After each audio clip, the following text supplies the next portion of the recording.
స్త్రీ ఆధిక్య సమాజం కోరుకోవటం తప్పు. అది మన మొదలు కాదు, అది మన రూట్ కాదు. స్త్రీ అహంకార సమాజం మన రూట్ కాదు.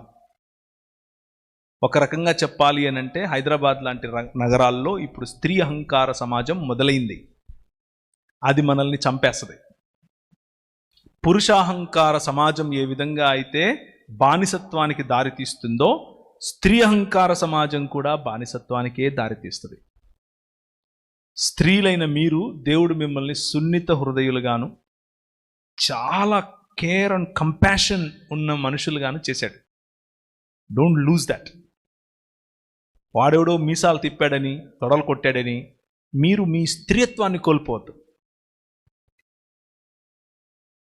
ఎస్తేరు రాజు సముఖానికి వెళ్ళింది తన ప్రజలను కాపాడుకోవటానికి. నీ మూలాలు నీ ప్రజల్లోనే ఉన్నాయి, నీ మూలాలు నీ కుటుంబంలోనే ఉన్నాయి.